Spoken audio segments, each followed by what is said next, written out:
Alright, let's admit it. Supernatural has some rather strange things going on with it, taking aspects of biblical lore and twisting them to make up their own stuff, and then running with it like a child with a favorite toy. But one thing that never made sense, given the situation in Supernatural, comes down to the Winchester bloodline and just how angelic hosts are chosen to begin with. Like, what the hell? So we know the whole reason why Sam and Dean are so important. They are the vessels of Michael and Lucifer, who follow the same pattern of familial bond and violence that occurred with Cain and Abel. As Gabriel once said, "You were born to this, boys. It's your destiny. It was always you. As it is in heaven, so it must be on earth." During those early days of Supernatural, this point was very clear. Michael, being the strict, dutiful, blindly loyal son to an absentee father, fits Dean to a T. And of course, Lucifer, the younger upstart who wanted to be free of their father's plan, thinking that he knew best, fits Sam almost perfectly. And we know the bloodline of Cain and Abel is what made them powerful vessels, strong enough to hold two archangels, concentrating their power to reach their highest potential. There's just a few issues with that though. First, Abel never had children, and nothing states that he ever did. Second is, Cain died shortly after he killed Abel, which kind of indicates he didn't have any kids either. While in the Bible it does state that he did have kids and they spread across the earth with the aid of the Nephilim in those early days to become mighty, we get a rather clear picture that neither brother had children. While Cain could have produced children via Cambrians, as far as we know there's only ever been one, so they likely aren't an issue. But let's say for argument's sake that Cain and Abel did have children prior to the event of Abel's death. There's still one massive problem: the Great Flood. You know, the massive reset button that was done because, well, it was either due to Chuck being annoyed at humanity, or it was Michael trying to wipe out the Nephilim.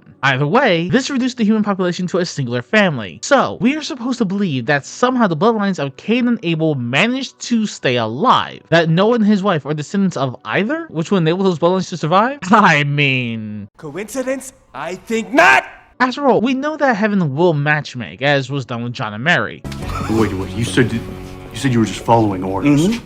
Whose orders? Heaven! Silly heaven! Why does heaven care if Harry meets Sally? Oh, mostly they don't. You know, certain bloodlines, certain destinies. Oh, like yours. What? Yeah, the union of John and Mary Winchester, very big deal upstairs. Top priority arrangement. And we know that Adam was still around thanks to the angel Seraphina who kept him alive for millennia. I'm Adam. Oh, Adam. Yeah, you know, God's primo. First dude off the assembly line. So then that makes you Eve. Seraphina. She's an angel. Yeah, she's my old lady. She's the only one who can put up with me all these years, huh? So, he could have been producing more children, and now I think of it, Nephilim. More than likely just Nephilim. Oh my gosh, that causes just so many more issues. Anyway, moving on. But that would only create more people who would be compatible with angelic vessels, not fewer. That brings us to the question of what the heck is going on here? Well, there's an answer that Supernatural never told you because they really didn't need to. Biblical lore, we know that Cain and Abel were not the only children of Adam and Eve. Now, depending on the situation you want to go with, either there were hundreds of children, or it was just 3. But either way, depending on which route you want to take with this, it's either humanity is an entirely incestuous species,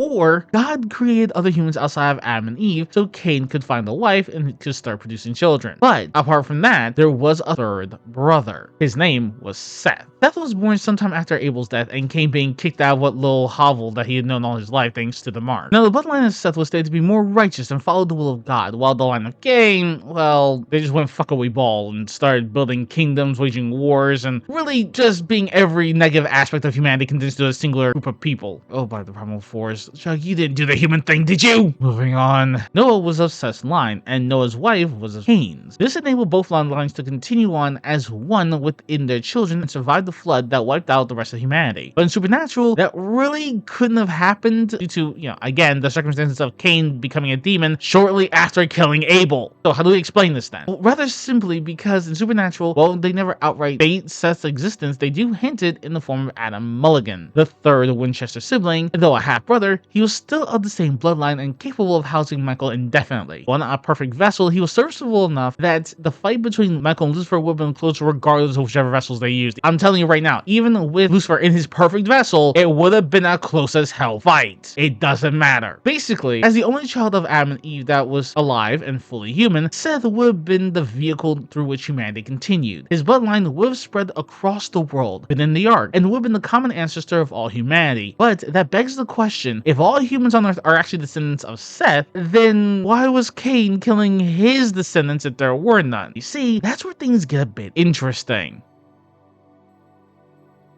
Now, we know that when it comes to the Winchester bloodline, it's unique, principally because of that perfect vessel connection, but that doesn't explain differentiation between them. What makes someone a descendant of Abel or Cain? What separates them from regular people if everyone is descended from Adam and Eve? If we look into it, we get a hint from Cain himself as to what it is. What have you done? These bodies? Just cleaning up a mess I made a long time ago. Cain, I know what you were.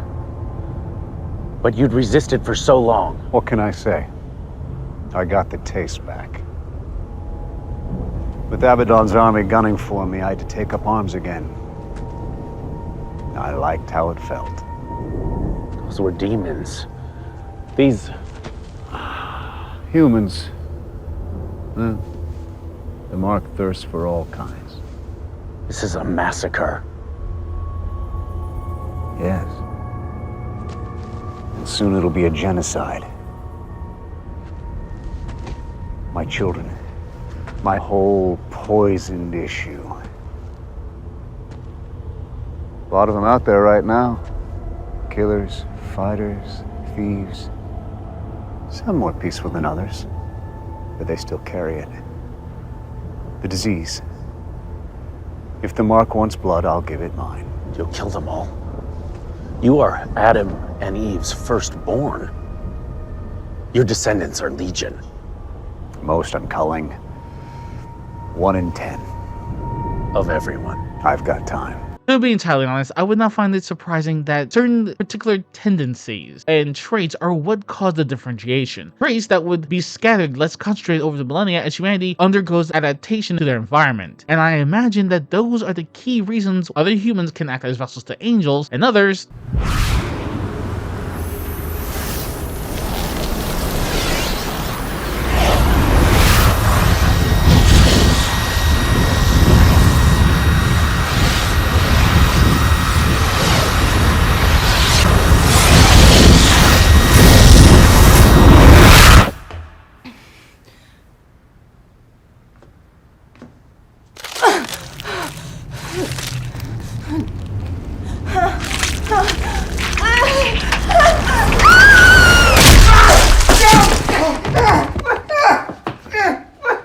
end up being turned into tomato soup, let's be fair. Likely these traits would have been more biological inclinations of doing things rather than a spiritual aspect. Because if being religious and spiritual was the case, the vessels that are going to Buddy Boyle's church service in order to have Angels of Bartholomew's faction go into them wouldn't be exploding. So what are the traits of Cain and Abel? Well, for Cain, quite simply, it is ironically a great deal of caring and tendency towards violence, but it is also something that they are more likely to be rather than a guarantee. This also adds in paranoia, aggression, a far greater sense of stubbornness and responsibility, as seen with Dean, who could be said to be the most quintessential version of a Cain descendant. As for Abel, they are the ones who would be more willing to put their faith in others. They appear far more scholarly and kind, which makes them easier to manipulate, along with them being more open and willing to take things as far as they need to in order to achieve a goal, as seen with Sam, who could be said to be the most quintessential version of an Abel descendant. Then, of course, there's Adam Mulligan, essentially the replacement, who definitely acts more like Seth, being devoted to the parents that he knows, kind-hearted, righteous, earnest, but also stubborn in his beliefs. He is very much like Sam and Dean, and for the purposes of vessels, that is precisely what he could serve as, a replacement. You see, I wouldn't be surprised if Adam, though not a perfect vessel, was close enough that he could serve as the substitute for Lucifer or Michael without any issues. We have seen that Adam is capable of holding Michael for a prolonged period of time, a period of 10 years, without having his body degrade or blow up, which makes him a suitable Archangel level vessel. This could mean that either the Winchester line alone holds the traits of both Cain and Abel, or Adam's mother was also a suitable bloodline pair similar to Mary, perhaps even specially ordered like Sam and Dean. This would fit in the rhyming pattern that time tends to go in and how Chuck likes to do things, let's be fair. Seth was never mentioned primarily because he wasn't important enough. Adam was ignored for 10 years because he just wasn't important enough to the story. While Cain and Abel get all the spotlight due to their roles of being the first murderer and the first victim, similar to Sam and Dean, that one brother was destined to kill the other.